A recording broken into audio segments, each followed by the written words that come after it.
Shalom, Bapak Ibu semuanya, selamat malam. Teman-teman yang terkasih, kita berjumpa lagi di dalam Jazz Hope. Yeay. Masih berlanjut lagi dari udah udah jalan beberapa tahun ini ya berarti ya. Dan kita sudah sampai di bilangan 11 sampai 12 nih. Tuhan memberi daging dan pemberontakan Miriam Harun. Wow, mantep nih eh, kayaknya oke nih. Wah, wadaw, wadidaw, wadidaw, wadidaw, wadaw. Wah. Baik, sebelum kita mulai eh, malam hari ini, kita akan mulai dulu dengan doa. Dan nama Bapa, Putra, dan Roh Kudus. Amin. Ya Tuhan, dalam kebaikan-Mu yang tak terlukiskan, Engkau telah menjadikan Santo Rafael yang mulia sebagai pelindung umat-Mu dalam perjalanan. Dengan rendah hati kami mohon padamu, agar kami dapat dituntunnya di jalan keselamatan dan memperoleh pertolongannya saat jiwa kami dalam bahaya. Yesus Kristus, Tuhan kami. Amin. Kemuliaan pada Bapa dan Putra dan Roh Kudus, seperti pada permulaan, sekarang, selalu, dan sepanjang segala abad. Amin. Dalam Bapa, Putra, dan Roh Kudus. Amin. Seperti biasa, sebelum kita lanjut di dalam untuk membaca kitab suci dan um, apa ya, nanti kita sharing dan nanti ada pembahasan, kita akan terlebih dahulu membaca Katekismus Gereja Katolik artikel 153. Ya.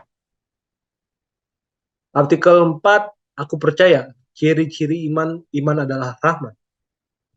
Jika Petrus mengakui bahwa Yesus adalah Mesias, putra Allah yang hidup, berkatalah Yesus kepadanya, bukan manusia yang menyatakan itu kepadamu, melainkan Bapakku yang ada di surga. Iman adalah satu anugerah Allah, satu kebajikan adikodrati yang dicurahkan olehnya. Supaya orang dapat percaya seperti itu, diperlukan rahmat Allah yang mendahului serta menolong, pun juga bantuan batin Roh Kudus yang menggerakkan hati dan membalikannya kepada Allah, membuka mata budi, dan menimbulkan pada semua orang rasa manis dan menyetujui dan mempercayai kebenaran. Baik, Bapak Ibu, teman-teman yang terkasih, kita sekarang akan membaca dari bilangan bab 11 dan bab 12. Mari kita bisa baca bersama-sama atau bisa menyiapkan Alkitab maupun Alkitab ya di bilangan 11 dan nanti sampai ke bilangan 12. Tuhan memberi daging dan pemberontakan Miriam dan Harun. Pada suatu kali, bangsa itu bersungut-sungut di hadapan Tuhan tentang nasib buruk mereka. Dan ketika Tuhan mendengarnya, bangkitlah murkanya, kemudian menyalalah api Tuhan di antara mereka dan merajalela di tepi tempat perkemahan. Lalu berteriaklah bangsa itu kepada Musa, dan Musa berdoa kepada Tuhan. Maka padamlah api itu. Sebab itu orang menamai tempat itu Tabera, karena telah menyala api Tuhan di antara mereka. Orang-orang bajingan yang ada di antara mereka kemasukan nafsu rakus. Dan orang Israel pun menangislah pula serta berkata, siapakah yang akan memberi kita makan daging? Kita teringat pada ikan yang kita makan di Mesir, dengan tidak bayar apa-apa, pada mentimun dan semangka, bawang prei, bawang merah, dan bawang putih. Tapi sekarang kita kurus kering, tidak ada sesuatu apapun kecuali mana ini saja yang kita lihat. Adapun mana itu seperti ketumbar, dan kelihatannya seperti damar bedolah. Bangsa itu berlari kian kemari untuk memungutnya, lalu menggilingnya dengan batu kilangan atau menumbuknya dalam lumpang. Mereka memasaknya dalam periuk dan membuatnya menjadi roti bundar. Rasanya seperti rasa panganan yang digoreng. Dan apabila embun turun di tempat perkemahan pada waktu malam, maka turunlah juga mana di situ. Ketika Musa mendengar bangsa itu, yaitu orang-orang dari setiap kaum, menangis di depan pintu kemahnya, bangkitlah murka Tuhan dengan sangat, dan hal itu dipandang jahat oleh Musa. Lalu berkatalah Musa kepada Tuhan, mengapa kau perlakukan hambamu ini dengan buruk? Dan mengapa aku tidak mendapat kasih karunia di matamu, sehingga engkau membebankan kepadaku tanggung jawab atas seluruh bangsa ini? Akulah yang mengandung seluruh bangsa ini. Akukah yang mengandung seluruh bangsa ini? Atau akukah yang melahirkannya? Sehingga engkau berkata kepadaku, Pangkulah dia seperti pak pengasuh memangku anak yang menyusu. Berjalan ke tanah yang kau janjikan dengan bersumpah kepada nenek moyangnya. Dari manakah aku mengambil daging untuk diberikan kepada seluruh bangsa ini? Sebab mereka menangis kepadaku dengan berkata, berilah kami daging untuk dimakan. Aku seorang diri tidak dapat memikul tanggung jawab atas seluruh bangsa ini, sebab terlalu berat bagiku. Jika engkau berlaku demikian kepadaku, sebaiknya engkau membunuh aku saja. Jika aku mendapat kasih karunia di matamu, supaya aku tidak harus melihat celakaku. Lalu berfirmanlah Tuhan kepada Musa, kumpulkanlah di hadapanku dari antara para tua-tua Israel 70 orang, yang kau ketahui menjadi tua-tua bangsa dan pengatur pasukannya. Kemudian bawalah mereka ke kemah pertemuan, supaya mereka berdiri di sana bersama-sama dengan engkau. Maka aku akan turun dan berbicara dengan engkau di sana, lalu sebagian dari roh yang hinggap kepadamu, itu akan kuambil dan kutaruh atas mereka. Maka mereka bersama-sama dengan engkau akan memikul tanggung jawab atas bangsa itu. Jadi tidak usah lagi engkau seorang diri memikulnya. Tapi kepada bangsa itu haruslah kau katakan, kuduskanlah dirimu untuk besok, maka kamu akan makan daging. Sebab kamu telah menangis di hadapan Tuhan dengan berkata, siapakah yang akan memberi kami makan daging? Begitu baik keadaan kita di Mesir, bukan? Tuhan akan memberi kamu daging untuk dimakan. Bukan hanya 1 hari kamu akan memakannya, bukan 2 hari, bukan 5 hari, bukan 10 hari, bukan 20 hari, tapi genap sebulan lamanya, sampai keluar dari dalam hidungmu dan sampai kamu muak, karena kamu telah menolak Tuhan yang ada di tengah-tengah kamu dan menangis di hadapannya dengan berkata, untuk apakah kita keluar dari Mesir? Tetapi kata Musa, bangsa yang ada bersama aku ini berjumlah 600.000 orang berjalan kaki. Namun kau berfirman, daging akan kuberikan kepada mereka, dan genap sebulan lamanya mereka akan memakannya. Dapatkah sekian banyak kambing domba dan lembu sapi disembelih bagi mereka, sehingga mereka mendapat cukup? Atau dapatkah ditangkap segala ikan di laut bagi mereka, sehingga mereka mendapat cukup? Tetapi Tuhan menjawab Musa, masakan kuasa Tuhan akan kurang untuk melakukan itu? Sekarang engkau akan melihat apakah firmanku terjadi padamu atau tidak. Setelah Musa datang keluar, disampaikannya firman Tuhan itu pada bangsa itu. Dia mengumpulkan 70 orang dari para tua-tua bangsa itu dan menyuruh mereka berdiri di sekeliling kemah. Lalu turunlah Tuhan atas dalam awan dan berbicara kepada Musa. Kemudian diambilnya sebagian dari roh yang hinggap padanya dan ditaruhnya atas ke-70 tua-tua itu. Ketika roh itu hinggap pada mereka, kepenuhanlah mereka seperti nabi, tapi sesudah itu tidak lagi. Masih ada dua orang tinggal di tempat perkemahan. Yang seorang bernama Eldad, yang lain bernama Medad. Ketika roh itu hinggap pada mereka, mereka itu termasuk orang-orang yang catat, tetapi tidak turut pergi ke kemah. Maka kepenuhanlah mereka seperti nabi di tempat perkemahan.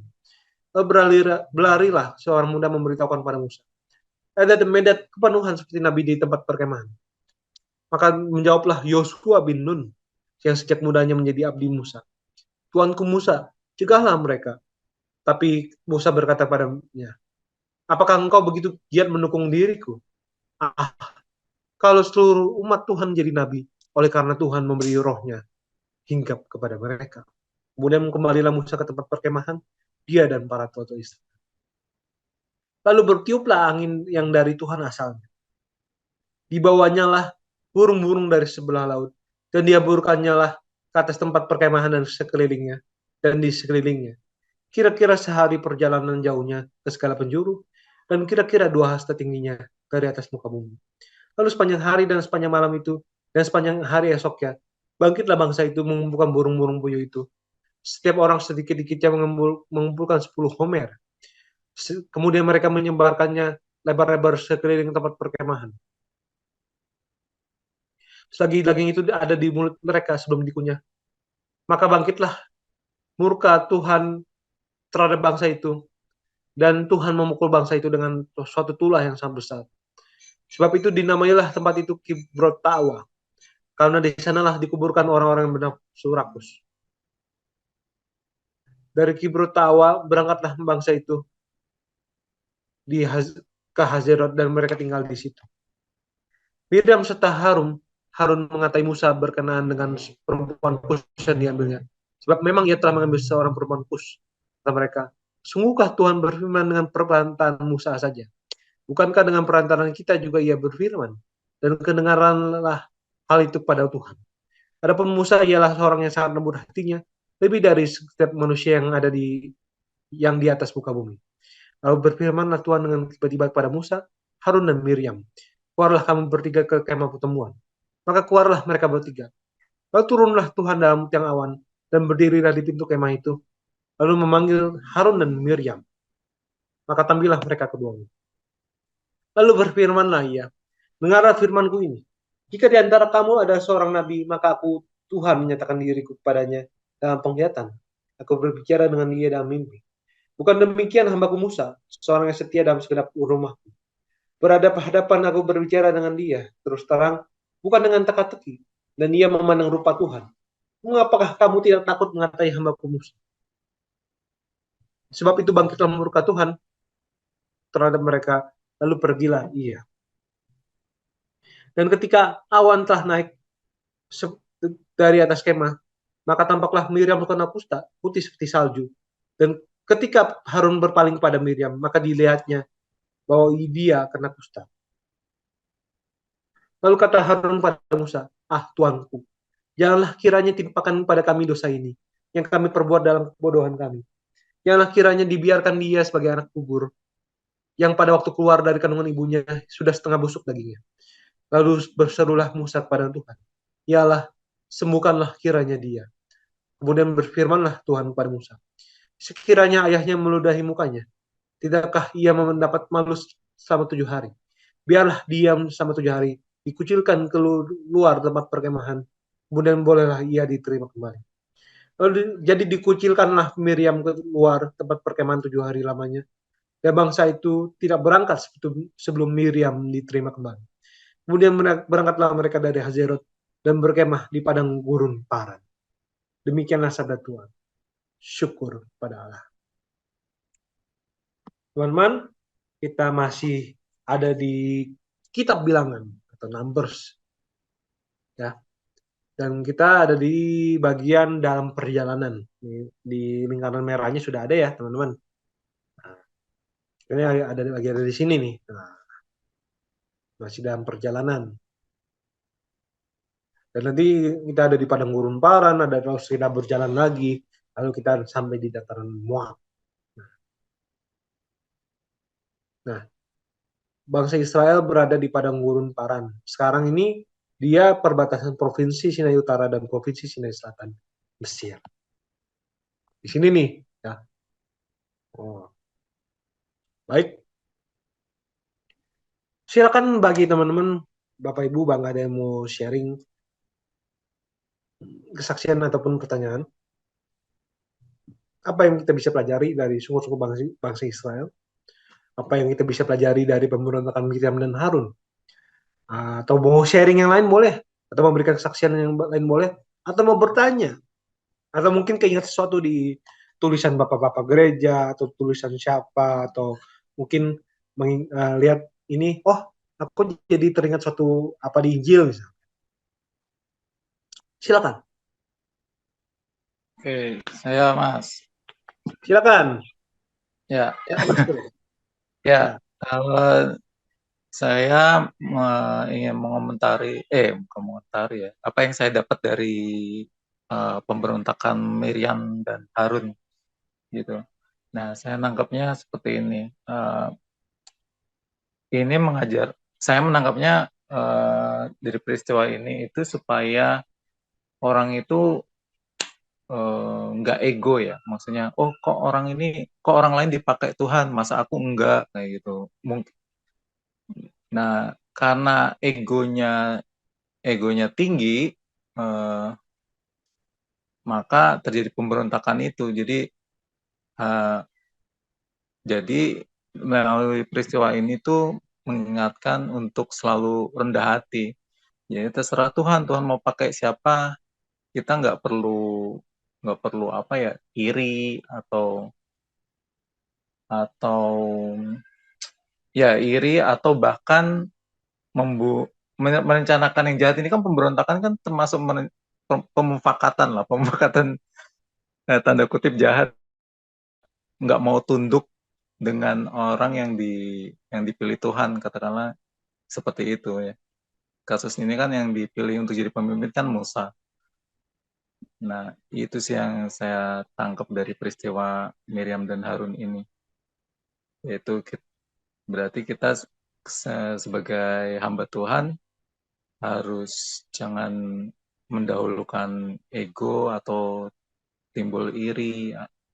Kalau seandainya Tuhan memang kalau seandainya Tuhan memang pakai orang lain, gitu sih.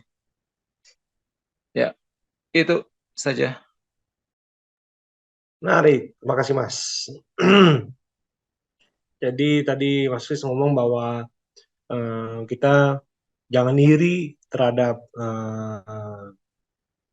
orang lain yang sudah dipilih sama Tuhan, dan gara-gara itu jadi kita juga tidak mau tunduk atau mungkin merencanakan sesuatu yang jahat. Menarik sih ya. Dan apa ya, memang setiap kita kan juga sudah punya bagian kita masing-masing ya teman-teman, Bapak Ibu. Maksudnya kan ada yang bisa jadi lektor, ada yang bisa jadi apa, organis, ada yang bisa jadi kur, solis gitu ya. Atau jadi asisten imam, atau mungkin jadi apa dan semacamnya, atau yang bisa merangkai bunga gitu ya, atau bisa ngatur live streaming dan apa gitu, pemazmur ya, banyak gitu. Em, Apa ya, masing-masing kita kan memang sudah dapat bagiannya dan tugasnya dan kelebihannya gitu ya istilahnya. Mungkin kadang akar dari ketidakbahagiaan kita ya karena kita selalu melihat orang lain punya sesuatu yang kita nggak punya gitu. Memang ada kemampuan yang bisa kita pelajari, tapi kadang kayak misalkan ya kemampuan bernyanyi itu kan nggak semua orang punya. Pemahaman saya sendiri sebagai orang yang main musik juga gitu ya, eh, kita tuh bisa melatih diri kita supaya nggak fals. Tapi suara kita bisa jadi tidak bagus, tidak fals, tapi tidak bisa jadi emang kalau suara bagus atau enggaknya itu ya memang dari bakatnya kita. Istilahnya, misalkan kan em, mungkin suara tinggi, tapi apakah suara kita misalkan setinggi siapa? Misalkan Judika gitu ya, kan tidak gitu ya. Apakah suara kita sebagus siapa? Penyanyi-penyanyi yang terkenal lainnya misalkan. Kan sekarang tidak. Kalau saya sendiri kadang udah ngomong, seringnya ngomong dalam ini, ya udah, kalau memang itu rezekinya saya, ya saya dapat. Kalau misalkan bukan rezekinya saya, ya sudah, memang bukan rezekinya saya. Dengan itu kadang hidup bisa lebih tenang sih. Daripada kita mikirin sesuatu yang bisa jadi bukan milik kita, dan bisa jadi ya bukan, memang kita nggak bisa aja gitu. Baik, Bapak Ibu, teman-teman, selamat datang juga yang baru bergabung pada malam hari ini. Tadi baru saja kita membaca dari bilangan bab 11 sampai 12. Silakan mungkin eh, Bapak Ibu,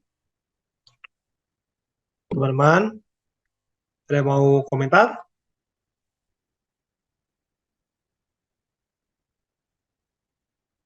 mau sharing, bebas, atau mau bertanya, boleh.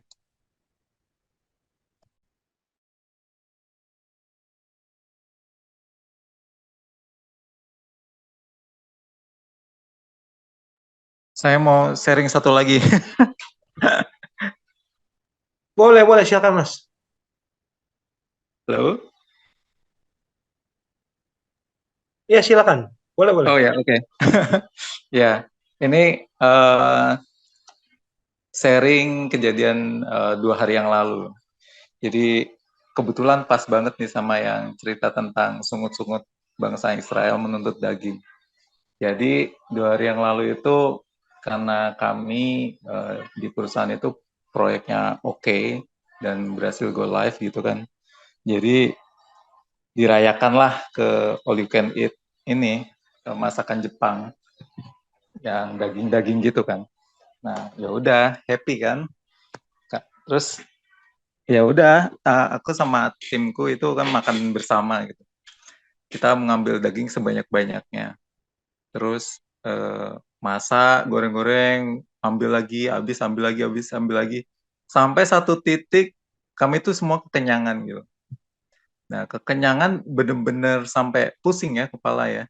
Sampai saya tuh ngerasanya daging itu tuh kayak masih ada di tenggorokan gitu.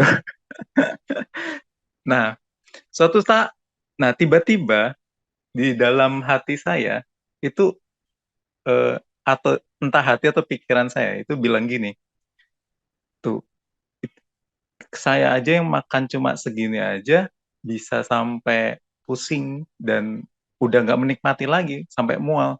Nah, apalagi kejadian bangsa Israel yang makan daging sepuasnya terus sampai keluar lewat macem itu loh.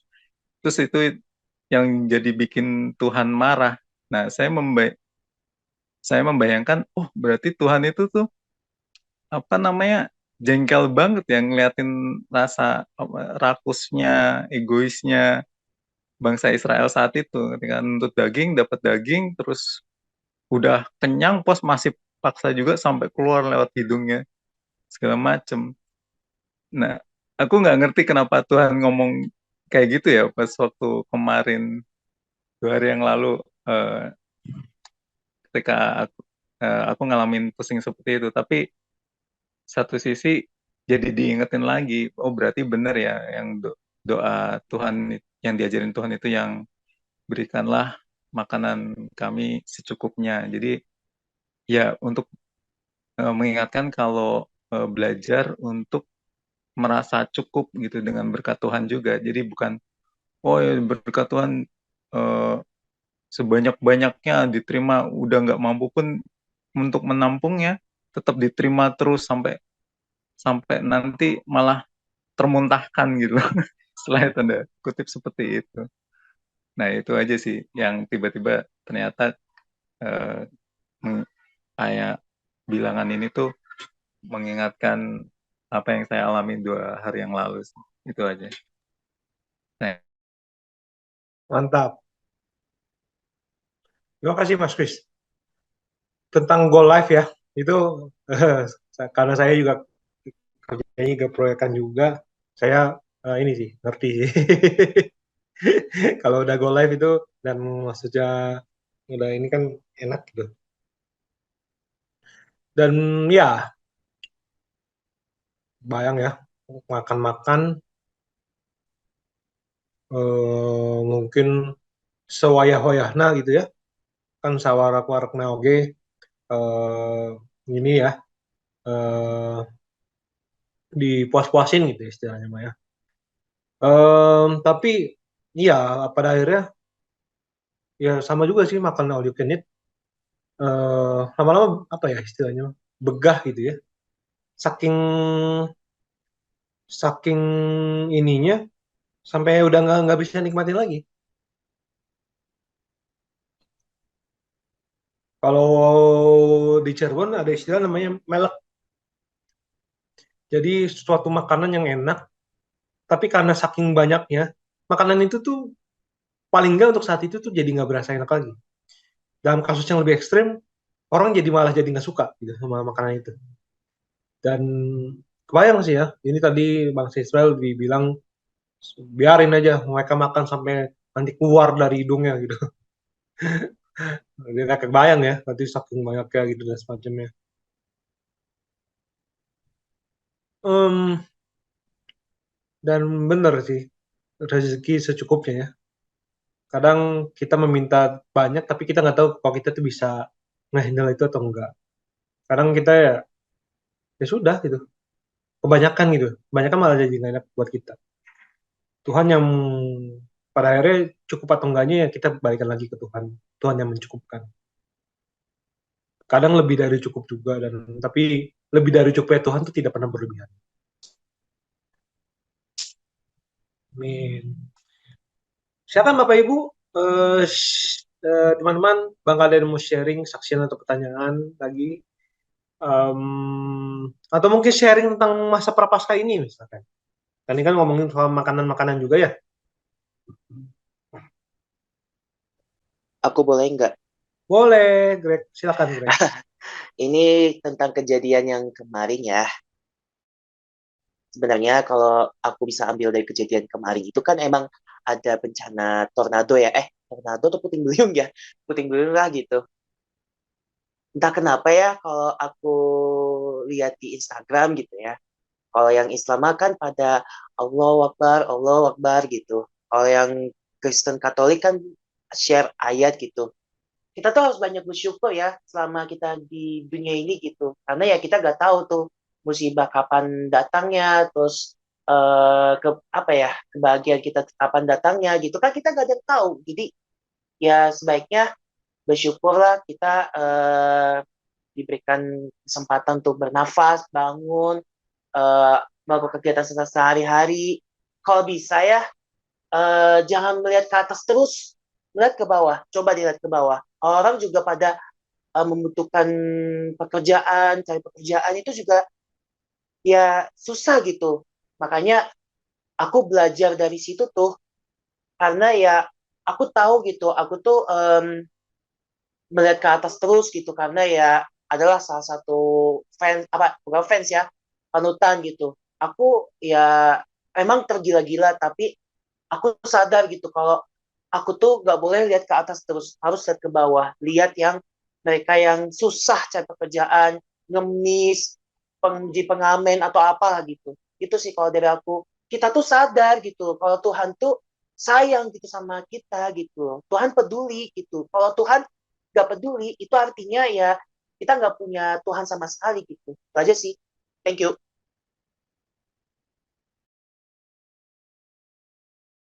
Baik, mantap, Greg. Terima kasih. Ya, semoga bencana yang kemarin terjadi itu bisa juga menjadi suatu pengingat buat kita gitu, untuk tidak ya apa ya mencari Tuhan ketika susah aja dan semacamnya. Oke, langsung saja. Silakan bagi Leo untuk memberikan pembahasan. Oke, Coach Jos tolong uh, next slide aja kok. Oke, selamat malam Ibu Bapak, teman-teman sekalian. Puji Tuhan ya, hari ini kita ketemu lagi di Jazz of Praise. Pada hari ini kita membahas tentang bangsa Israel itu bersungguh-sungguh di padang gurun. Sebelumnya, mohon maaf ini saya baru bangun tidur sebenarnya, sehingga baru join. Oke, nah bangsa Israel itu dia kan sudah beberapa sebulan gitu ya, sebulan ada di padang gurun, terus kemudian di 3 minggu lalu kalau nggak salah ya, sudah agak lama ya sebelum pemilu kita di Jazz, bangsa Israel itu akhirnya kita pelajari di 3 minggu lalu tuh mereka sudah mulai berjalan. Nah ternyata ketika mereka sudah mulai berjalan beberapa hari, di ayat 1 sampai ayat 3 itu menyatakan bahwa bangsa Israel itu kelelahan, sudah mulai kelelahan, terus kemudian bersungut-sungut. Tapi pada saat itu tidak diketahui penyebabnya kenapa. Makanya Allah marah gitu kan di ayat 1 sampai ayat 3. Nah, kemudian di ayat yang keempat itu baru dikatakan bahwa ada sebagian uh, orang Israel di situ yang sampai menangis-nangis, mengeluh, meminta daging. Nah, dan banyaknya orang-orang yang meminta daging itu membuat Musa itu merasa putus asa. Kenapa sih Tuhan engkau bebankan padaku bangsa yang besar ini, begitu besar tanggung jawabnya. Nah, karena keputusasaan Musa itu, karena Tuhan kemudian melihat kepemimpinan Musa, akhirnya Tuhan tuh memberikan kuasa roh pada 70 pemimpin. Oh ya sudah, kalau Musa merasa terlalu berat, maka bebannya bisa dibagi. Silakan dikumpulkan 70 tua-tua dari pemimpin pasukan dari masing-masing yang kemudian akan diberikan roh roh Allah gitu ya, seperti yang Tuhan berikan kepada Musa. Si roh itu akhirnya terbagi sehingga Musa itu tidak lagi sendirian untuk menanggung beban di bangsa itu.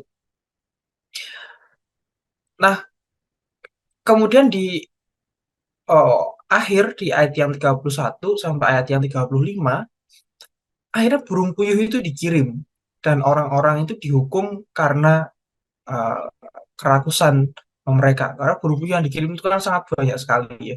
Sangat banyak sekali yang dikirim burung puyuhnya itu. Nah, kemudian mereka tuh makan hingga kenyang, memuaskan nafsu kedagingan itu.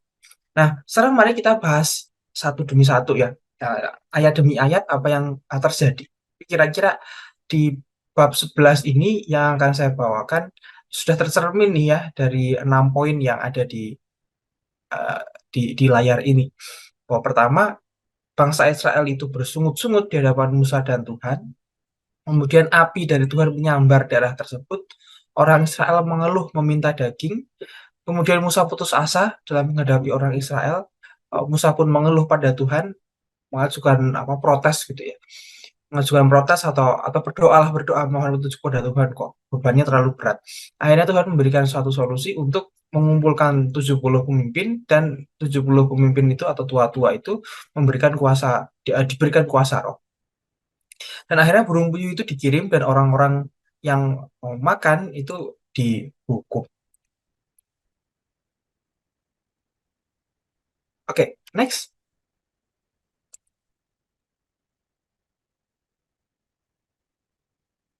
Bilangan 11 ayat 1. Dikatakan bahwa pada suatu kali bangsa itu bersungut-sungut di hadapan Tuhan tentang nasib buruk mereka. Dan ketika Tuhan mendengarnya, bangkitlah murkanya, kemudian menyalalah api Tuhan di antara mereka dan merajalela di tepi tempat perkemahan. Nah, dari Targum Jonathan itu lebih jelas lagi bahwa arti dari bangsa itu, jadi pada suatu kali bangsa itu dituliskan dalam Targum Jonathan adalah, tapi ada orang-orang jahat di antara bangsa itu yang tidak puas merencanakan dan membayangkan kejahatan di hadapan Tuhan.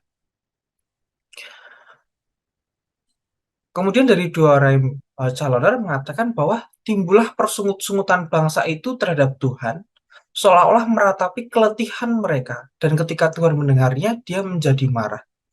Nah, jadi dari sini bisa dikatakan bahwa bilangan 11 ayat 1 itu memang ada orang-orang jahat di antara bangsa itu yang sudah merencanakan membayangkan kejahatan di hadapan Tuhan, oleh karena kelelahan mereka setelah berjalan beberapa hari.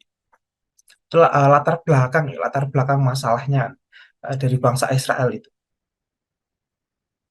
Nah, apa yang membuat api Tuhan bangkit atas mereka adalah bangsa Israel itu melupakan pembebasan mereka dari perbudakan dan perbuatan-perbuatan besar Allah bagi mereka.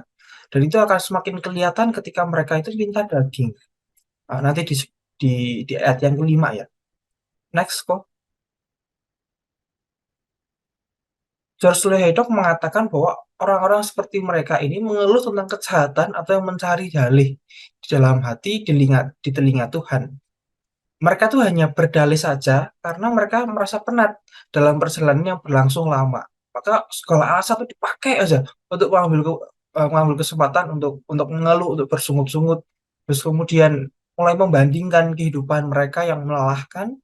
Saat itu di padang gurun mereka lelah, kemudian dibandingkan dengan kehidupan masa lalunya yang menyenangkan di Mesir.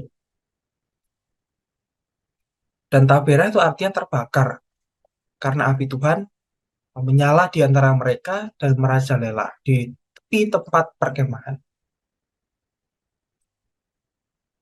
Oke, ayat yang keempat dikatakan bahwa orang-orang bajingan yang ada di antara mereka kemasukan nafsu rakus. Orang Israel pun menangis pula serta berkata, siapa yang akan memberi kita makan daging? Nah, Targum Jonathan dikatakan bahwa orang-orang asing yang berkumpul di antara mereka menuntut dengan penuh tuntutan. Nah, George Lloyd mengatakan bahwa sekelompok rakyat jelata di antara mereka sangat menginginkan. Jadi memang ketika bangsa Israel, orang-orang Ibrani yang meninggalkan Mesir itu bukanlah suatu kelompok yang homogen. Jadi banyak rakyat jelata, banyak orang yang bukan dari bangsa Israel itu yang menginginkan daging. Nah, mereka malah mempengaruhi orang Israel untuk ikut juga nafsu eh, rakus itu, sehingga mereka pun juga berkeinginan untuk makan daging. Maka keributan itu akan muncul ketika mereka itu menuntut untuk bisa makan daging. Dan kalau ibu bapak teman-teman sudah baca tadi bahwa mereka itu kan drama banget kan ya. Sampai harus menangis pula makan daging, kemudian mereka membandingkan dengan kehidupan di Mesir Mesir yang terdahulu, bahwa mereka bisa mengambil ikan dengan gratis misalnya. Nah, itu karena ada sekelompok orang yang bukan orang Israel, kemudian sangat menginginkan untuk makan daging. Next.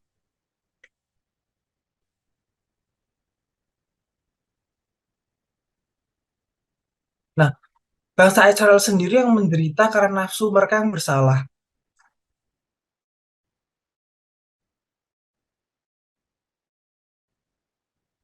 Dulu ketika kita bahas itu ya, mungkin di kitab Keluaran atau di kitab Imam, bangsa Israel bahkan hanya hanya mulai dari air saja mereka diberi begitu banyak begitu banyak tempat, sehingga akhirnya mereka nanti dapat air minum. Dan ketika mereka lapar, Tuhan memberikan roti mana turun dari surga. Nah, sekarang mereka sudah diberi mana setiap hari. Saat ini mereka minta daging. Nah, gitu kan. Saat ini mereka ingin makan daging. Jadi bangsa Israel itu tampaknya senantiasa mencari apa yang tidak ada pada mereka. Yang nggak ada apa, cari-cari aja terus. Nah, maka Agustinus dari Hipona mengatakan bahwa orang-orang itu patut ditegur, bukan karena menginginkan daging, tapi karena melawan Tuhan akibat keinginan mereka akan daging. Jadi mereka tuh melawan Tuhan karena keinginan mereka akan daging. Next kok.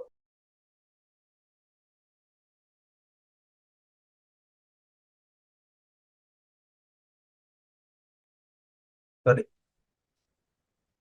Di Bilangan 11 ayat 5 dikatakan bahwa kita teringat kepada ikan yang kita makan di Mesir dengan tidak bayar apa-apa, kepada mentimun, semangka, bawang pre, bawang merah, dan bawang putih.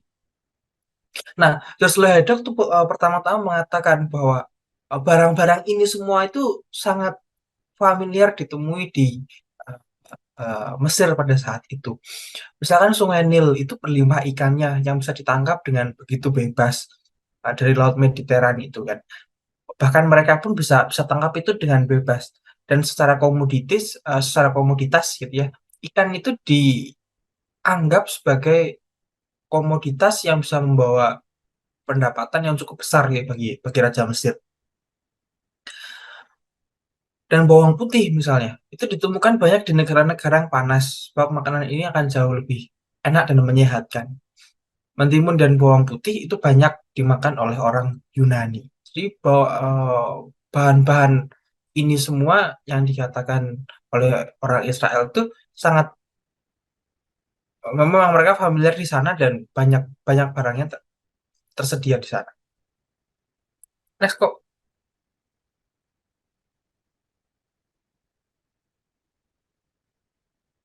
Nah, ada ungkapan menarik dari John Cassian bahwa dia mengatakan, ini secara ilustratif ya, secara ilustratif itu John Cassian mengatakan begini.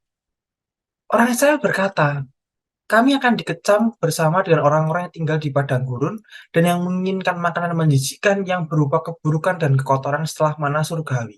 Dan kami seperti akan mengeluh seperti mereka bahwa kami baik-baik saja di Mesir. Nah, perkataan seperti ini John Cassian itu menafsirkan bahwa cara bicara di atas itu tampaknya agak mirip-mirip dengan kita. Ketika sudah punya suatu jalan baru yang ingin ditempuh, suatu jalan pertobatan, ikut Tuhan misalnya, setiap orang yang meninggalkan dunia ini sudah mulai meninggalkan dunia ini, dan kemudian dia menemui halangan, dan kemudian dia kembali pada pengejarannya yang dulu, yang menyatakan bahwa dalam perbuatan dan niatnya dia sama seperti sebelumnya, dan dia berkata bahwa aku baik-baik saja di Mesir. Nah, padahal sebelumnya mereka mengatakan bahwa di Mesir itu mereka ingin dibebaskan. Nah, itu dia, bahwa kemakmuran tuh akhirnya bisa membawa kehancuran total bagi mereka yang tidak waspada. John Chrysostom bagus sekali. Dan demikian juga orang yang terjadi pada orang-orang Yahudi yang sejak awal mereka menikmati perkenaan dengan Tuhan, berulang kali mereka berpaling kepada hukum kerajaan bangsa-bangsa yang bukan Yahudi. Kemudian ketika mereka berada di padang gurun setelah menerima mana, yang mereka ingat terus adalah daging, bawang, mereka ingin makan kenikmatan-kenikmatan yang ada di Mesir pada saat itu. Nah, demikian pun juga itu yang terjadi pada kita, bahwa orang Israel tuh saat itu lupa dengan bagaimana Allah itu membebaskan bangsa Israel. Dan oleh karenanya bagi kita pun juga tidak boleh sekali-kali berhenti bersyukur atas korban kematian Kristus Tuhan. Pembebasan, dia membebaskan dosa-dosa kita, persediaan Allah yang baik hati, kemudian juga memberikan berkat bagi kehidupan kita. Dan John Cassian ini yang bagi saya pada malam hari ini menjadi highlight yang cukup besar bagi bagi saya, barangkali kepada teman-teman juga, bahwa kata-kata kami baik-baik saja kok di Mesir, itu yang menunjukkan bahwa kita tuh belum belum siap dengan untuk menerima anggur yang baru dengan kantong yang baru. Kita masih mudah sekali untuk membandingkan bahwa kehidupan saya yang lama itu jauh lebih menyenangkan daripada jalan saat ini. Selanjutnya kok. Nah, akhirnya Tuhan itu memberikan Musa suatu solusi, bahwa jika engkau berlaku demikian kepadaku, sebaiknya engkau membunuh aku saja. Jika aku mendapat kasih karunia di matamu, supaya aku tidak harus melihat celakaku. Itu kata-kata yang dikatakan oleh Musa. Lalu berfirmanlah Tuhan kepada Musa, kumpulkanlah di hadapanku dari antara para tua-tua Israel 70 orang, yang kau ketahui menjadi tua-tua bangsa. Nah, lembaga ini adalah lembaga Dewan atau Senat yang disebut dengan Sanhedrin. Terdiri dari 70 atau 72 senator atau konselor. Dan Musa tuh memilih para senator ini dari perwira yang sebelumnya ditunjuk untuk memimpin rakyat. Dan tugas mereka itu cukup berkenaan dengan yang suci-suci itu kan, untuk memutuskan suatu kontroversi dengan tegas. Jadi mereka perlulah menjadi orang yang bijaksana dan punya kebajikan yang sempurna. Lanjut kok. Dan kemudian di ayat yang ke-25, tua-tua 70 tua-tua itu diberikan roh. Lalu turunlah Tuhan dalam awan dan berbicara kepada Musa. Kemudian diambilnya sebagian dari roh yang hinggap padanya dan ditaruhnya atas ke-70 tua-tua itu. Ketika roh itu hinggap pada mereka, kepenuhanlah mereka seperti nabi. Tapi sudah itu tidak lagi. Nah, roh ini turun ke atas 70 tua-tua. Dia mengetahui segala sesuatu dan bekerja sesuai dengan kehendaknya. Ada dua orang yang tidak hadir, yaitu Eldad dan Medad tidak hadir, tapi mereka berdua bisa juga untuk bernubuat. Bahkan Yosua pun menyarankan Musa untuk menghentikan. Tapi Musa tidak tidak menghentikannya, sebab ini tuh mau menunjukkan bahwa bukan Musa lagi yang menganugerahkan karunia itu, tapi Roh Kudus sendiri yang mengerjakannya untuk dapat bernubuat. Nah, di ayat yang ke-25 kalimat terakhir, bahwa ketika roh itu hingga pada mereka, kepenuhanlah mereka seperti nabi, tapi sudah itu tidak lagi. Nah, Joshua Hedok mengatakan bahwa mereka tidak dapat terus melakukannya, sebab jika diperlukan mereka dimampukan untuk menyatakan kehendak Tuhan dan pujiannya kepada manusia. Next. Dan yang ini 2 slide terakhir ya, naik burung puyuh. Tuhan mengabulkan permohonan bangsa Israel untuk bisa makan daging. Maka bertiuplah angin yang dari Tuhan, dibawanyalah burung puyuh dari sebelah laut, dan dihamburkannya ke atas tempat perkemahan. Jeremiah Biblical Commentary mengatakan bahwa setiap musim gugur memang ada suatu migrasi yang besar. Burung puyuh itu dari Eropa ke iklim hangat di Afrika. Jadi mereka memang menyeberangi laut Mediterania dengan dalam sekali jalan gitu. Dan mereka sering jatuh ke darat dalam keadaan lelah dan mudah ditangkap. Jadi pada saat itu banyak burung puyuh yang tertangkap oleh bangsa Israel. Tapi demikian juga bahwa burung puyuh ini menandakan wabah yang akan ditimpakan Allah kepada Israel. Sebab mereka pun juga sudah menolak terhadap segala perbuatan Allah bagi mereka. Dan banyak dari bangsa Israel yang tidak bisa mengendalikan nafsunya dan akan dibakar oleh Tuhan. Dan itulah yang disebut dengan kuburan nafsu. Next, kok.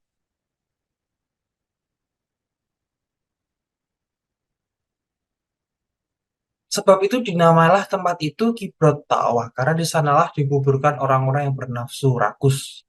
Nah, kalau Kibrot itu kan artinya kuburan, itu jadi kuburan nafsu. Karena mereka tidak dapat melawan kedagingan mereka sendiri secara tidak teratur, sehingga mereka dikuburkan di situ bersama dengan nafsu rakus mereka. Memang benar bahwa bagi sebagian orang yang kurang sabar, Tuhan Allah dalam murkanya mengabulkan yang diminta. Tapi karena nafsu mereka telah terpuaskan, kurangnya kesabaran mereka mendapatkan hukuman yang berat. Nah, sekarang ini menjadi penutup dari sesi pertama pada malam hari ini. Agustinus Haribo mengatakan demikian. Maka untuk yang pertama, next kok, kesimpulannya ada dua, bahwa bangsa Israel itu bersungut-sungut karena nafsu kedagingan. Mereka tidak puas dengan mana, mereka meminta daging. Dan Tuhan itu mengabulkan permintaan bangsa Israel beserta dengan hukumannya. Sebab mereka bersungut-sungut, mereka tidak percaya pada Tuhan. Yang kedua, bangsa Israel itu mudah sekali berubah hatinya. Mereka teringat akan kehidupan masa lalu di Mesir yang dirasa baik-baik saja. Mengapa mereka harus di padang gurun susah-susah begini? Dan mereka membandingkannya dengan keadaan di gurun pada saat itu. Demikian yang dapat saya sampaikan pada sesi pertama ini. Selanjutnya, silakan Mas Bertus. Oke, terima kasih. Luar biasa tadi ya. Ini bangsa Israel bersungut-sungut kembali. Dan nanti kita masih akan mendengar sungut-sungut bangsa Israel selanjutnya ya di pasal-pasal pasal-pasal selanjutnya. Nah, sekarang tadi kalau kita baca Bilangan 11:35 ini, bangsa Israel akhirnya sampai ke satu tempat namanya Hazerot. Nah, tempat ini sekarang tuh namanya Ain Kudra. Jadi oasis gitu ya, oase. Jadi di sini banyak sumber air, di sini sangat rindang, begitu sangat sejuk. Suasananya banyak air melimpah di sini. Ini berada di provinsi Sinai Selatan di Mesir. Ain Kudra oasis. Jadi di tengah-tengah kesejukan ini ternyata masih terjadi konflik. Gitu ya. Jadi kalau kita baca kitab Bilangan, konflik demi konflik itu terjadi. Nah, di tengah-tengah ini itu ternyata terjadi konflik, dan ini konflik internal lagi, bahkan lebih internal. Tadi yang Leo sampaikan ini konflik antar bangsa Israel.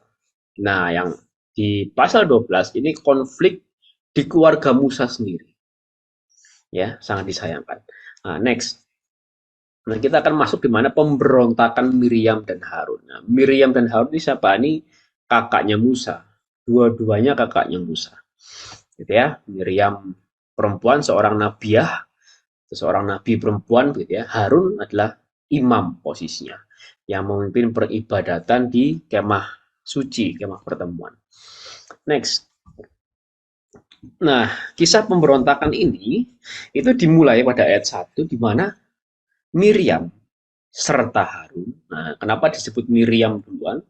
Karena memang Miriam lah kemungkinan yang memprovokasi Harun. Nah, ya, mengatai Musa. gitu, atau mencemooh, mengejek gitu ya, mengatai Musa berkenaan dengan perempuan Kus yang diambilnya. Nah, perempuan Kus di sini maksudnya siapa? Next, Zipora. Dalam kitab Ulangan, kitab Keluaran 2:21, Zipora, orang Midian. Kalau kita lihat dalam terjemahan, kadang ditulis Kus, kadang ditulis Ethiopia. Samalah kira-kira. Apa yang dimaksud sini orang tepatnya adalah orang Midian. Jadi masih orang Arab sebenarnya, bagian dari Arab Utara. Nah, Zipora. Nah, kenapa Miriam dan Harun ini mengatai Musa? Karena istrinya. Karena kemungkinan begini, karena ini bertentangan dengan hukum yang dia sampaikan, di mana bangsa Israel jangan mengambil perempuan asing. Tapi malah Musa melanggar ini. Nah, konteksnya kalau kita lihat, kita baca dalam kitab Keluaran, Musa kan memperistri Zipora duluan. Gitu ya, sebelum dia dapat hukum dari Tuhan, kan begitu. Jadi konteksnya Musa di dalam ketidaktahuannya, dia menikahi Zipora. Begitu. Dan apakah Zipora ini orang jahat, perempuan jahat? Tidak, tentunya. Tidak ada kisah yang mengisahkan demikian. Bahkan mertuanya Musa itu sangat baik. Jadi iparnya, kita pertemuan lalu kita sudah bahas tentang iparnya Musa, itu juga orang baik. Jadi keluarga Zipora ini keluarga baik. Begitu, keluarga yang sangat baik. Gitu. Nanti akan ada kisah mertua Zipora ya. Nah, ini keluarga yang baik sebenarnya. Nah, tapi kenapa Musa dicemooh karena kemungkinan Musa bertentangan dengan hukum yang pernah disampaikannya. Walaupun sebenarnya Musa menikahi Zipora sebelum hukum itu muncul. Begitu. Tapi ada yang bikin aneh lagi, teman-teman Bapak Ibu. Anehnya apa? Next. Di ayat 2 ini aneh sekali.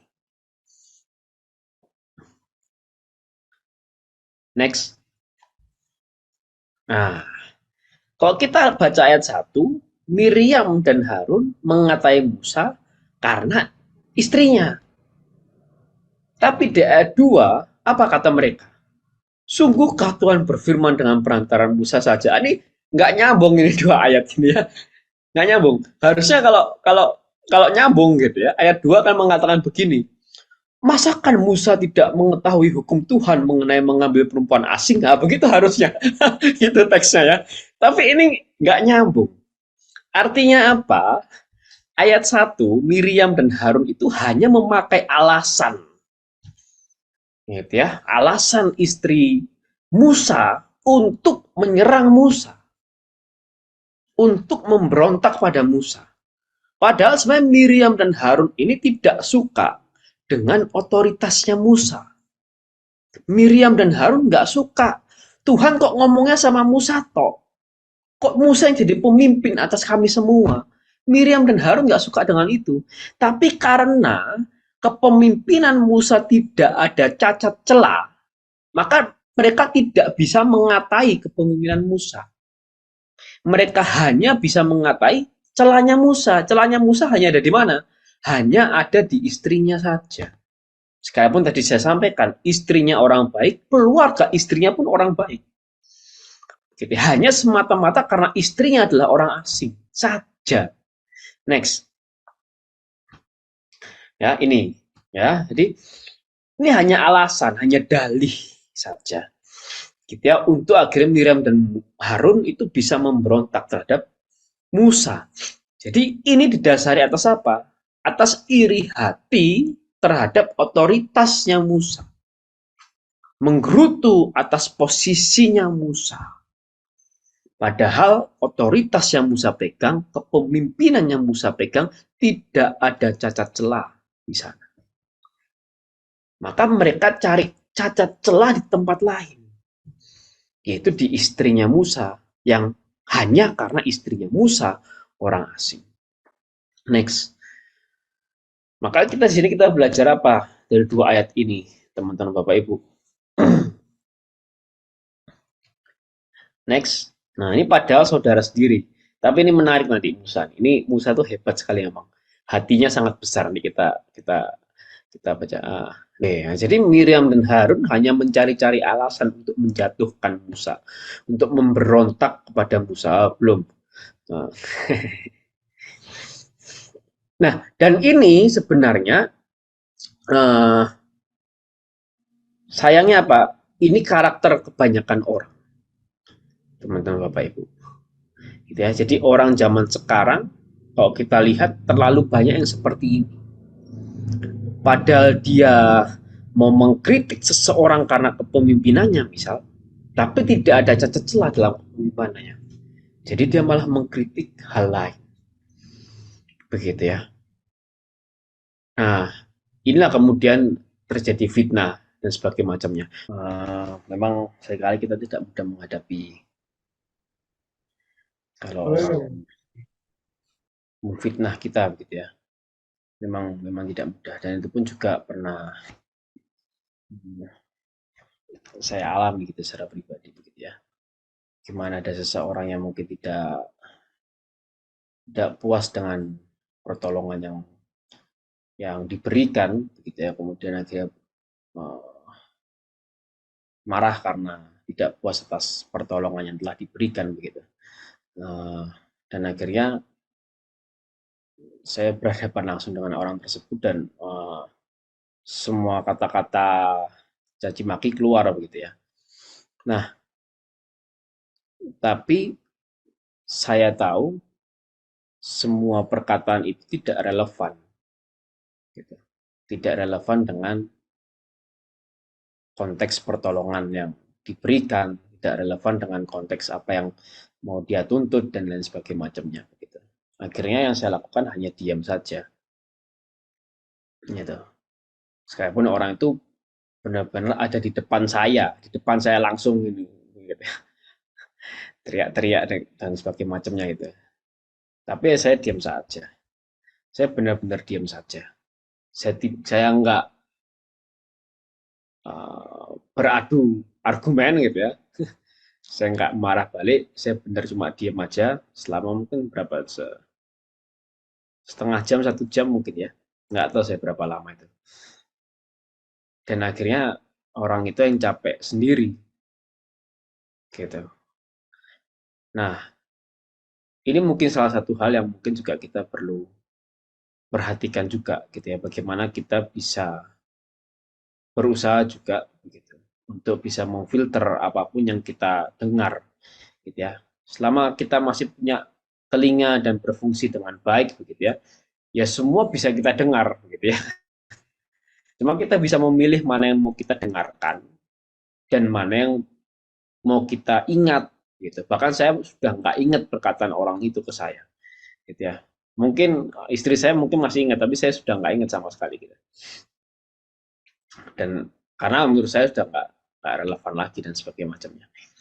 Nah, mungkin kita mesti punya kemampuan itu juga, bagaimana kita bisa memfilter apa yang mau kita dengarkan atau tidak mau kita dengarkan, apa yang mau kita ingat ataupun tidak mau kita ingat. Sekalipun kita dengar semuanya, karena telinga kita masih berfungsi dengan baik. Sekalipun kita melihat semuanya, karena mata kita masih berfungsi dengan baik, begitu ya.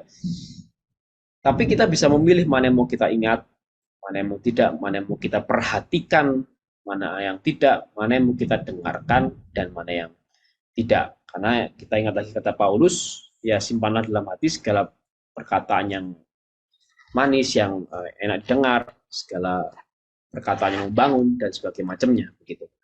Karena dengan itulah kita kira bisa, termasuk kita bisa membentengi diri, gitu ya, untuk tidak jatuh dalam satu kebencian, tidak jatuh juga pada satu amarah, seperti Musa, yang tidak sedikit pun dia jatuh pada kebencian dan amarahnya sama Miriam. Yaitu apa? Musa ialah seorang yang sangat lembut hati, lebih dari setiap manusia yang di atas muka bumi. Next.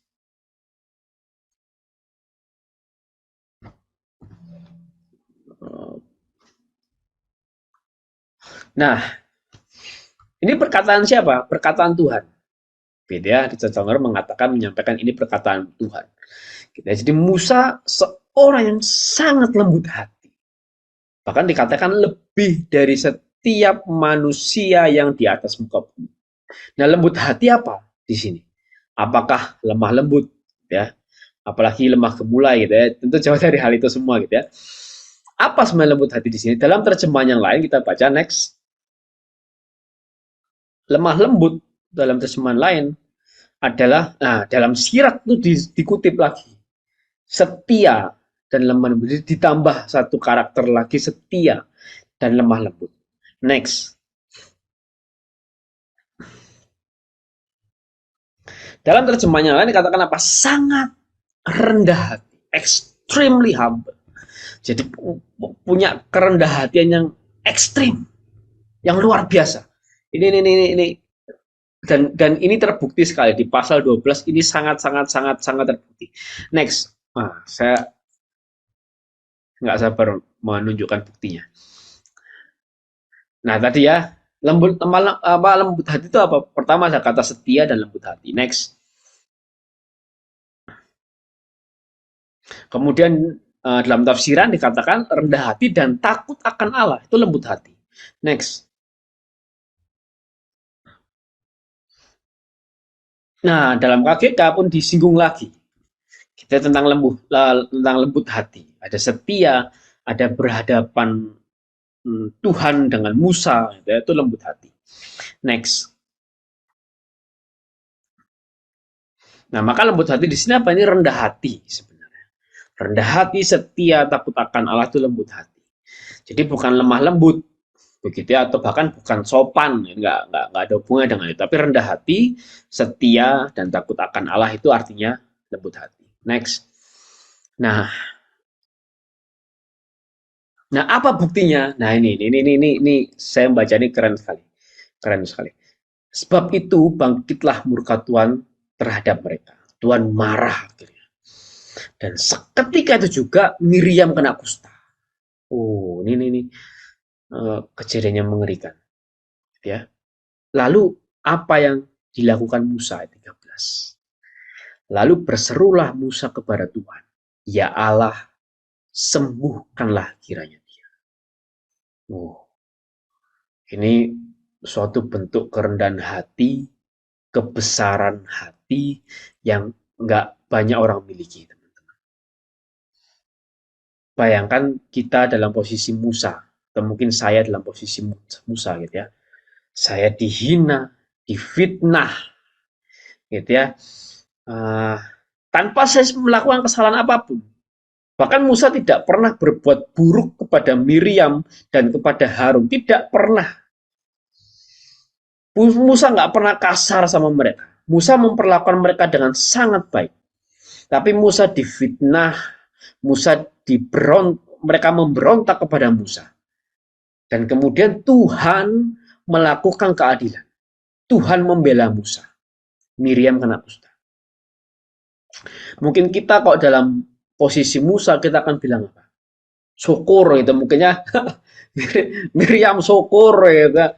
Kamu sih aku udah baik-baik difitnah, kena kusta kamu kan syukur ya. Mungkin bisa jadi begitu teman-teman Bapak Ibu. Tapi ini tidak dilakukan Musa, maka ini kerennya Musa di sini.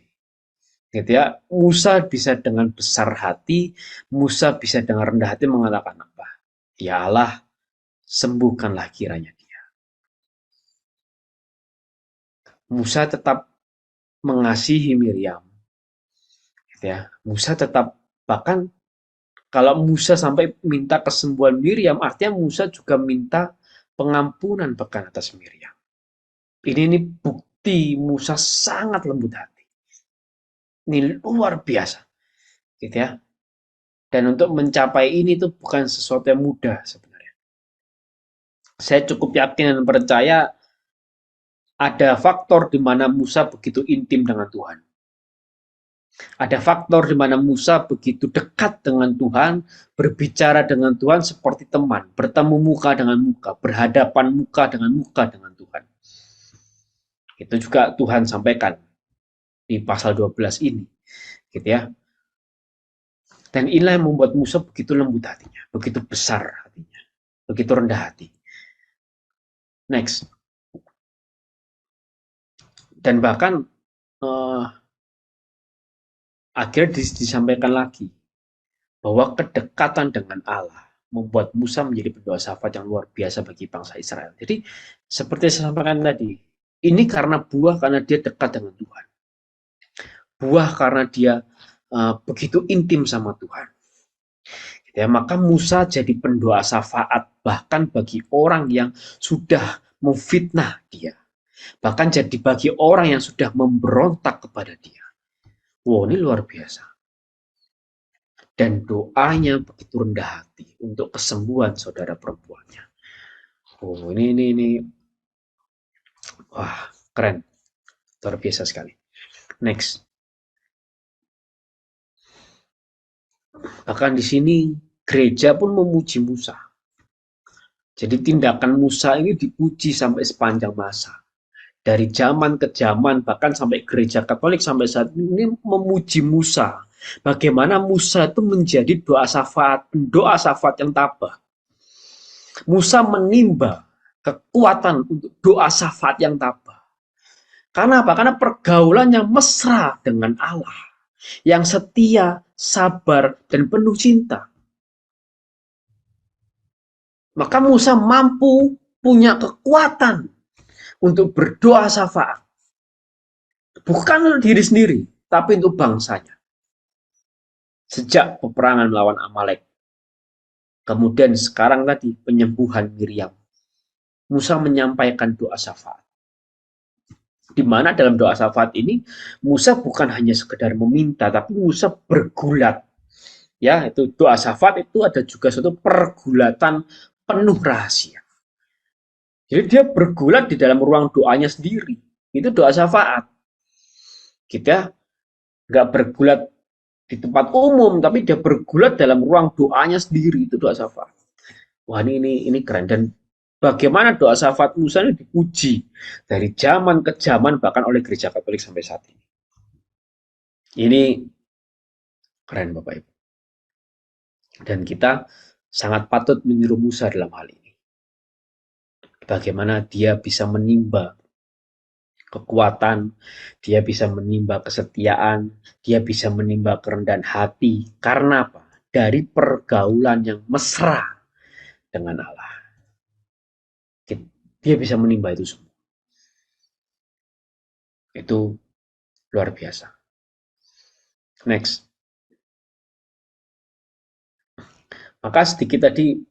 Maka orang-orang bergaul mesra dengan Allah itu punya kekuatan rohani yang luar biasa.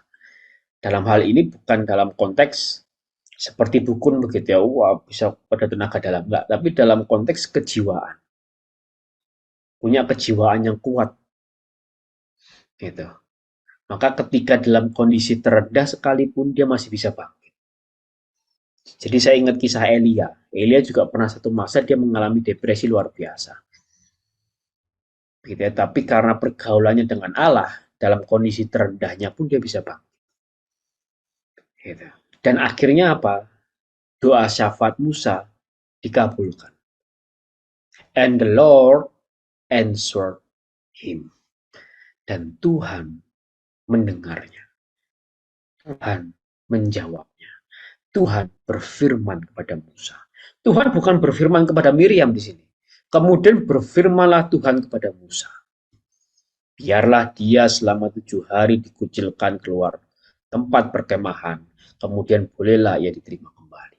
Jadi Miriam hanya sakit selama 7 hari. Konsekuensi tetap diterima. Konsekuensi tetap dijalankan oleh Miriam. Sekalipun sudah ada doa syafaat Musa, konsekuensi tetap berjalan, tapi ada batas waktunya. Next. Nah, tapi menariknya ayat 15 apa? Bangsa itu tidak berangkat sebelum Miriam diterima kembali.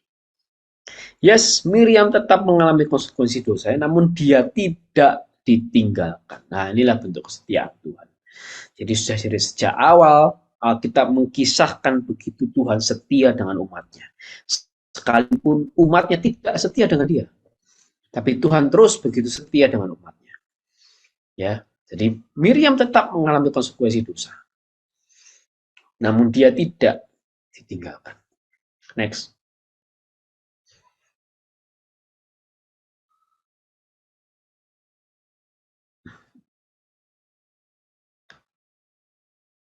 Nah, terus ada yang satu lagi pertanyaan buat saya. Di ayat 9 dikatakan jelas, bangkitlah murka Tuhan terhadap mereka. Siapa mereka nih? Miriam dan Harun. Jadi dua orang Tuhan marahnya. Tapi pertanyaannya, lah kenapa kok cuma Miriam saja yang kena kusta? Harun mana? Kok nggak sakit dia? Next. Karena Harun di ayat 11, dia langsung ngaku dosa. Tuanku, janganlah kiranya timpakan kepada kami dosa ini, yang kami perbuat dalam kebodohan kami. Janganlah kiranya dibiarkan dia sebagai anak gugur, yang pada waktu keluar dari kandungan ibunya sudah setengah busuk dagingnya. Dan dia juga memohon kesembuhan juga atas Miriam. Jadi Harun segera bertobat. Next.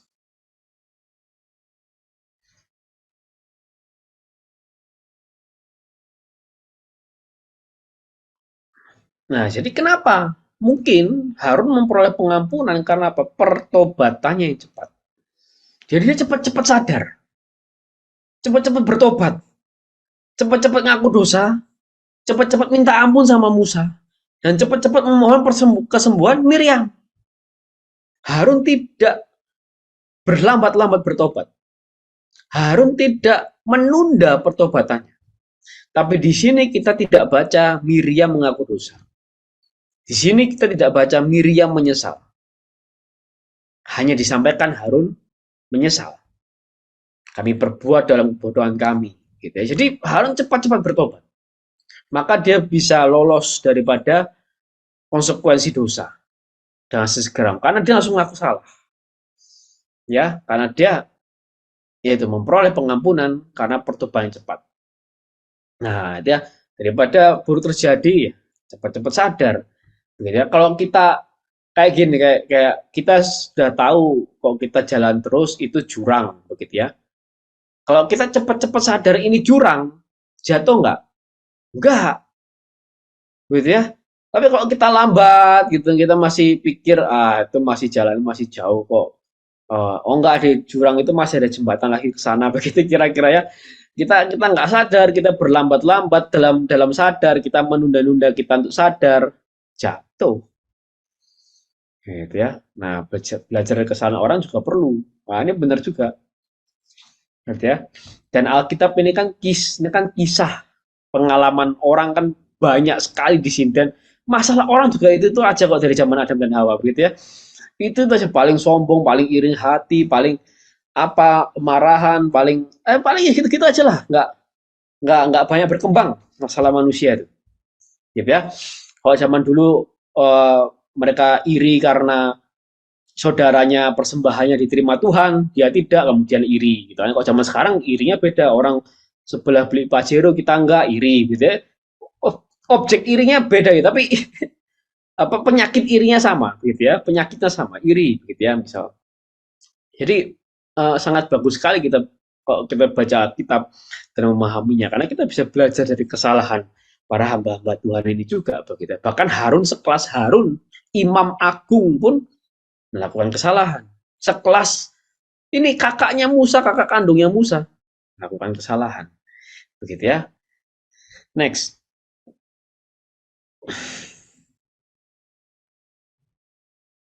Nah, maka di sini kita belajar apa tentang pertobatan Harun. Apalagi kita sudah masuk masa Prapaskah, teman-teman Bapak Ibu, padahal 2 bulan lalu baru ini ya Natal ya, kita sudah Prapaskah aja bulan Februari ini ya, nanti bulan depan udah Natal. Bukan, bulan depan udah Paskah. Dan nah ini kita masuk masa Prapaskah, masa pertobatan, gitu ya. Dan gereja mengajarkan apa tentang pertobatan? Pertobatan itu membawa kerinduan dan keputusan mengubah kehidupan serta harapan atas belas kasihan ilahi dan bantuan rahmatnya. Itu tentang pribadi, dan gereja mengajarkan ada yang namanya kesedihan jiwa dan penyesalan hati. Inilah sebenarnya yang Harun alami di ayat 11 ayat 12 tadi. Begitu ya. Dan gereja juga mengajarkan ada 3 bentuk pertobatan, yaitu ada puasa, doa, dan memberi sedekah. sebagai pernyataan pertobatan terhadap diri sendiri, terhadap Allah, dan terhadap sesama. Dalam kasus Harun tadi, Harun berdoa. Bukan cuma berdoa, Harun juga membela kesembuhan Miriam. Begitu ya, jadi dia bertobat kepada Allah dan juga pertobatan terhadap sesama. Dan Harun yang membela kesembuhan Miriam, dia menunjukkan kasihnya terhadap Miriam. Bahkan Musa menunjukkan kasihnya kepada Miriam. Dan Musa bersafaat untuk Miriam.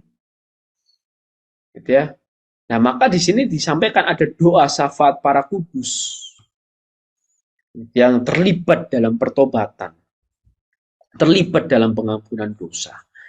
Dan ditutup 1 Petrus 4 ayat 8 disampaikan kasih menutupi banyak sekali dosa. Dan inilah yang Harun alami. Gitu ya, maka dia bisa terhindar dari konsekuensi. Karena apa? Karena ada pertobatan yang segera, ada pertobatan yang cepat, ada penyesalan hati, ada kesedihan jiwa. Dia langsung berdoa, dia langsung menunjukkan kasihnya. Gitu. Ini luar biasa sekali. Next. Nah, maka dari sini kita bisa belajar 3 hal. Miriam dan Harun itu hanya mencari-cari alasan untuk menjatuhkan Musa. Gitu ya. Padahal yang dia ingin permasalahkan adalah kepemimpinannya. Gitu. Tapi karena tidak ada kesalahan dalam kepemimpinan Musa, maka dia mencari-cari alasan saja untuk menjatuhkan Musa. Yang kedua, apa itu lembut hati? Disampaikan Musa adalah orang yang paling lembut hati. Yaitu apa itu rendah hati, setia, dan takut akan Allah. Dan yang ketiga kita dibaca bagaimana pertobatan Harun itu menyelamatkannya. Next.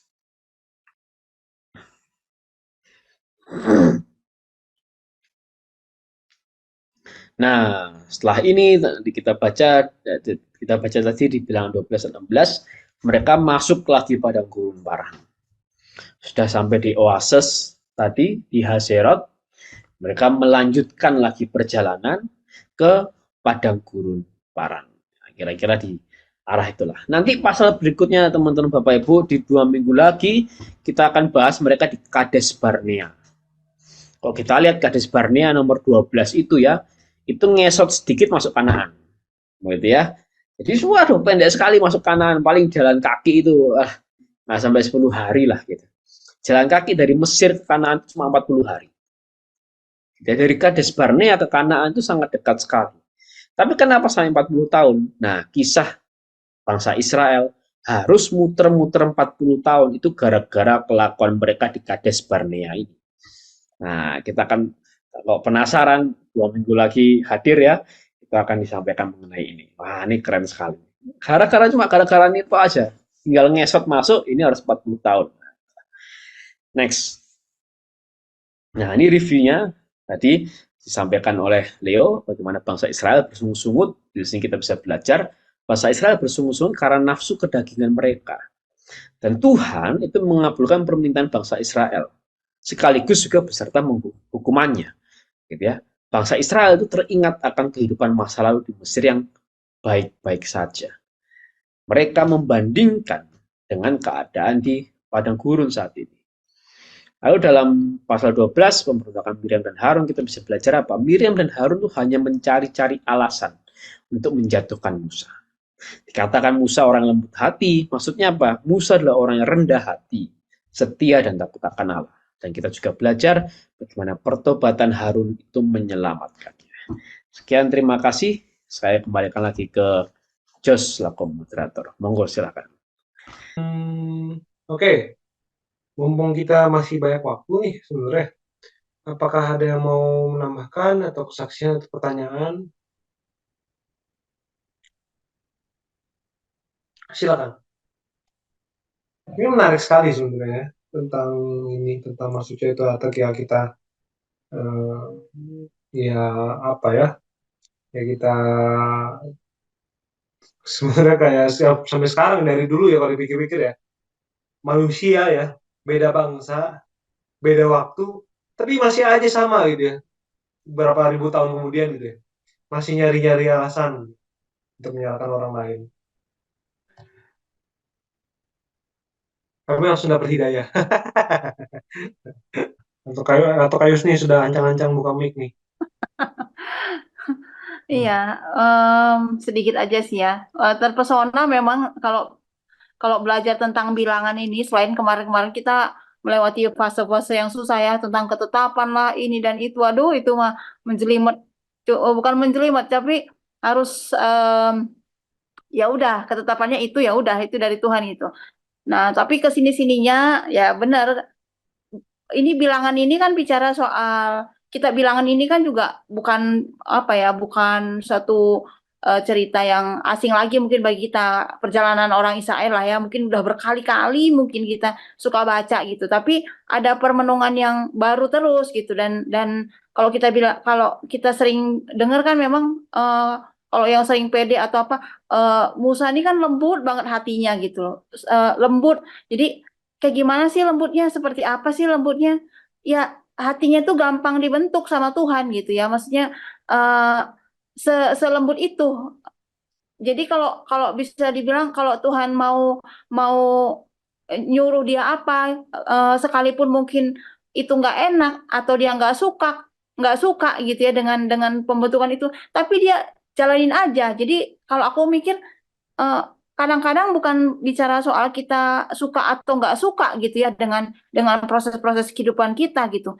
Eh, tapi kadang memang harus itu yang harus kita lalui gitu. Dari tadi aku mikir gini, kok Musa ini hebat banget ya, sampai Tuhan sendiri nggak mendeklarasikan kalau dialah manusia di muka bumi ini yang paling lembut hatinya gitu ya sebelum Yesus. Kalau Yesus udah pasti ya bukan cuma lembut ya memang dia eh, secara 100% dia manusia, 100% juga Tuhan gitu ya. Tapi yang benar-benar human, yang benar-benar manusia itu Musa gitu. Nggak ada lagi di muka bumi ini selembut Musa gitu. Aku berpikir ini orang terbuat dari apa ya hatinya gitu ya. Ya sama lah kayak kayak kita juga, kayak manusia biasa juga. Tapi yang mungkin yang membedakan kita dengan dia gitu ya. Ya ini kastanya udah beda banget lah ya sebesar Musa dan kita apalah sebutiran debu gitu. Cuma satu hal yang aku mikir oh iya ternyata kalau mau memiliki hati yang lembut itu memang gimana relasi kita dengan Tuhan sih sebenarnya gitu. Jadi kalau kalau kita belum sedalam itu mengenal Tuhan, sedalam itu relasi kita dengan Tuhan, emang nggak gampang untuk jadi lembut hati gitu. Banyak perkara-perkara yang kenapa eh, kita akan bertanya gitu, bahkan kita nggak siap. Why me God? Kenapa harus terjadi sama aku? Kenapa nggak sama dia? Kenapa hidup gua susah terus? Eh, kok dia tuh enak-enak aja tanpa melalui proses hidupnya bahagia, segala macam gampang, segala macam enak gitu ya. Bahkan dulu pun sama teman-teman aku pun suka membanding-bandingkan hidupku sama yang lain, hidupku dengan bahkan membandingkan hidupku dengan Bertus gitu eh, ini orang kok melek mata kok enak banget ya hidupnya gitu. Melek mata kok kayaknya dia nggak sesulit itu hidupnya gitu. Semuanya serba gampang, bahkan sampai sekarang pun hidupnya tuh gampang kalau menurut kacamataku ya gitu. Eh Segampang itu bahkan ibaratnya kalau bisa dibilang kalau kalau orang perlu apa berkelak-kelok gitu. Kalau Bertus tuh enggak kayak jalan tol aja dia hidupnya tapi kita memilih untuk enggak jalan tol. Kita sendiri yang memilih untuk jalan tol. Akses untuk jalan tol itu ada banget gitu dan itu besar banget. Tapi kita sendiri nggak mau atau mungkin karena Bertus terpengaruh sama aku mungkin ya. Jadi agak sedikit eh, jangan mau produk-produk yang instan, jangan mau apa-apa tinggal tinggal enak, tinggal jadi, tinggal apa. Kalau dalam bahasa bapak aku tuh bilangnya nih anak nih belajar susah katanya gitu bukan belajar untuk jadi enak ini anak belajar jadi susah katanya gitu ke Bertus makanya ya papaku juga ya sedikit terganggu-ganggu juga dengan Bertus dengan loh kenapa nih anak maunya eh, apa meninggalkan ke zona nyaman dan dia mengikut untuk ngikut Tuhan gitu ya padahal nggak ngikut Tuhan pun hidupnya udah enak gitu loh tapi hal itu kan kita belajar gitu ya nah tapi ternyata yang kita pilih bahkan yang Tuhan pilihkan untuk setiap kita bahkan pilihan-pilihan kita bahkan Bertus sendiri aku lihat dia nggak pernah menyesali dan mungkin kalau dia nggak ngikut Tuhan ya hidupnya nggak seberwarna ini gitu ya nggak punya kerinduan apa dan segala macam nggak punya seperti itu bahkan mungkin entah kemana lah dia sekarang gitu ya. Tapi ketika kita melayani Tuhan, kita hidup emang sesuatu gitu yang aku lihat. Dan kayak tadi tuh Miriam tuh juga sama gitu. Bahkan kita yang satu keluarga aja pun gitu. Itu bisa aja terjadi iri hati gitu ya. Loh kok dia lebih dipakai Tuhan daripada saya?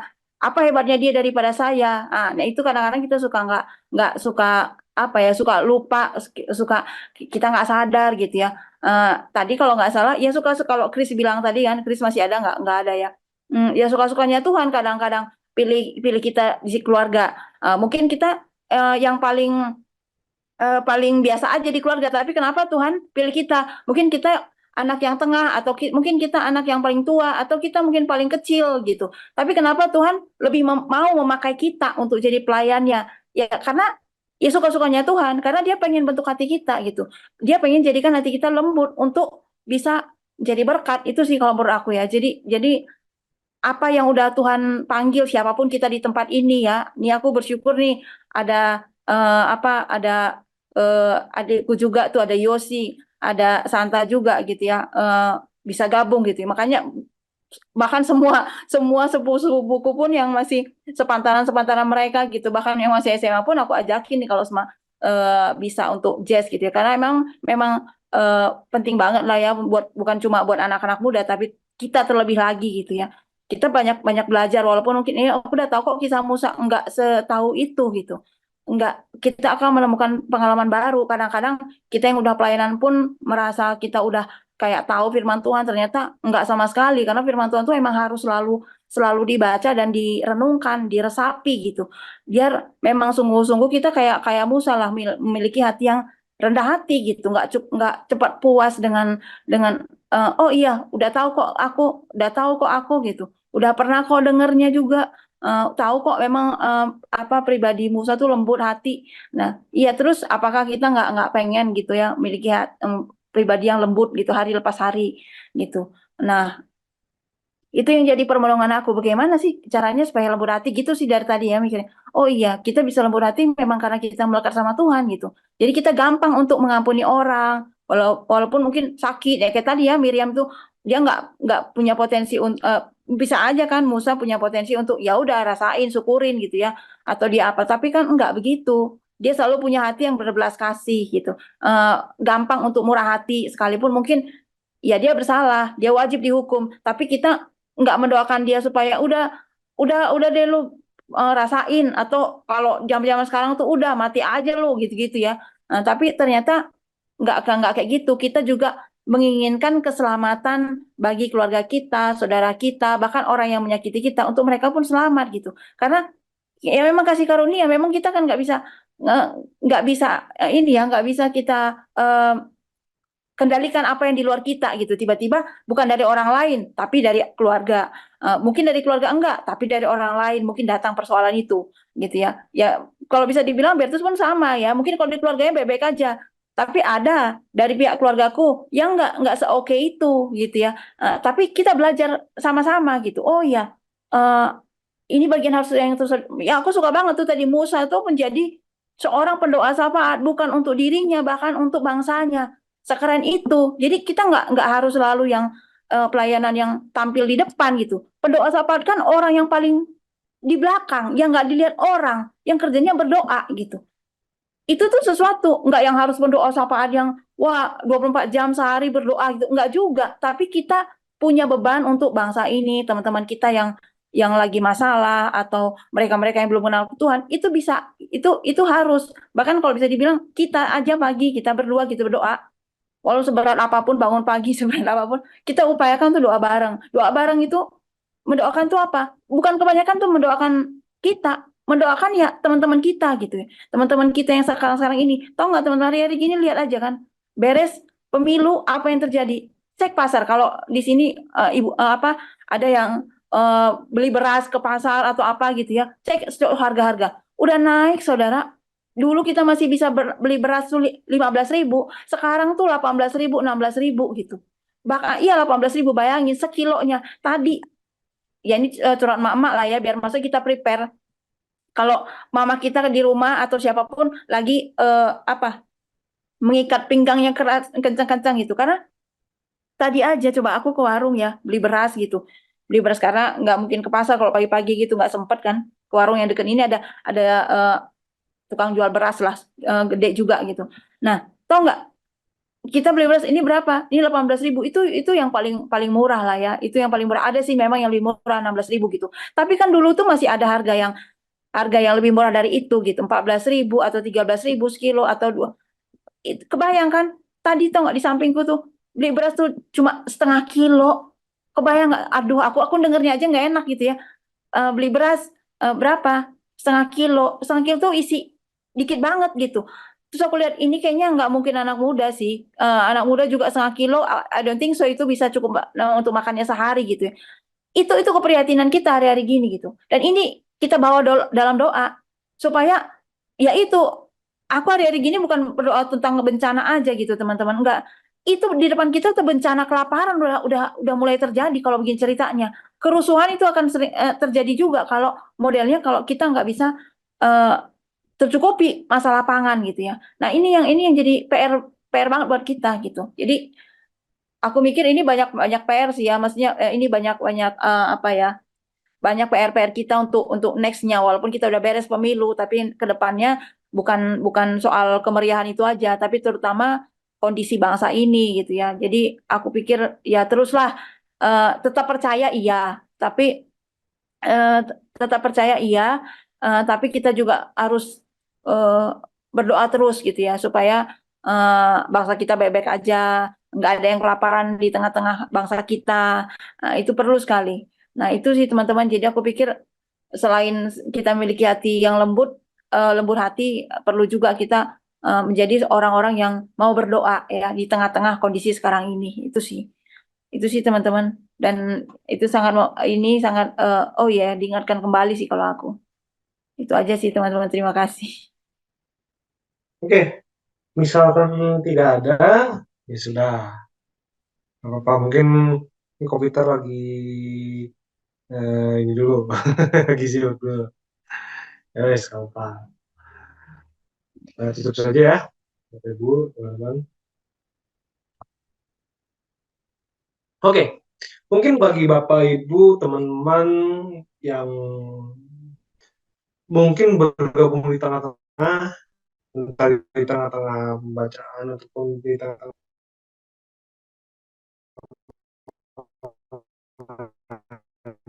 siaran ataupun ataupun rekaman video ini, gitu ya. Nah, rekaman video ini dan video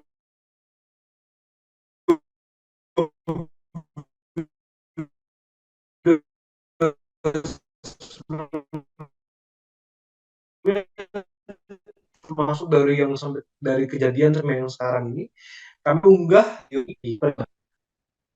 lalu bagi Bapak Ibu teman-teman yang mungkin baru bergabung ataupun baru menemukan video ini, kami berdomisili di Bandung. Nah, oke.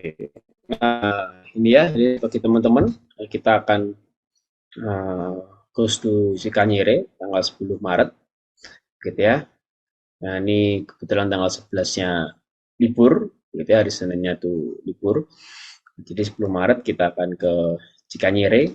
Nah, ini yang mau silakan daftar dulu ya, karena memang terbatas, kursinya sangat terbatas. Jadi silakan daftar dulu ke saudari Hevran. Nah, ini ada nomornya, monggo silakan dihubungi, gitu.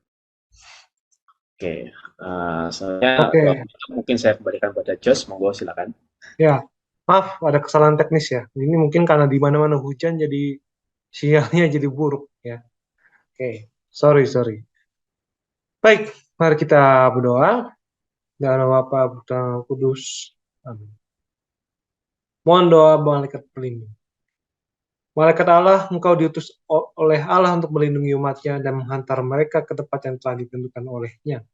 Ya malaikat pelindungku, aku bersyukur pada Allah karena dia sendiri berkenan mengutus engkau mendampingi dan melindungi. Sudilah engkau melindungi aku terhadap semua yang membahayakan diriku. Bila bahaya itu sudah dekat, sudilah engkau melawannya demi keselamatanku. Sedangkan kalau bahaya itu masih jauh, bimbinglah aku menempuh jalan lain yang lebih aman. Semoga Engkau selalu mengingatkan aku akan kebaikan dan jangan merelakan aku melakukan hal-hal yang kurang berkenan kepada Allah. Kalau aku menghadapi godaan, mohonkanlah kekuatan dari Allah, agar aku tidak goyah, dan kalau aku jatuh ke dalam dosa, sudilah Engkau membimbing aku untuk berobat. Lindungilah aku dalam ketenangan, dan jagalah aku bila aku tidur. Sudilah Engkau memberikan kekuatan bila aku lemah. Doakanlah aku selalu, agar dapat mengamalkan hidup Kristen dengan tulus hati. Mohonkanlah aku rahmat Allah, agar aku mampu menjadi pewarta kabar gembira, seperti malaikat Gabriel yang penumpas kejahatan seperti malaikat Mikael.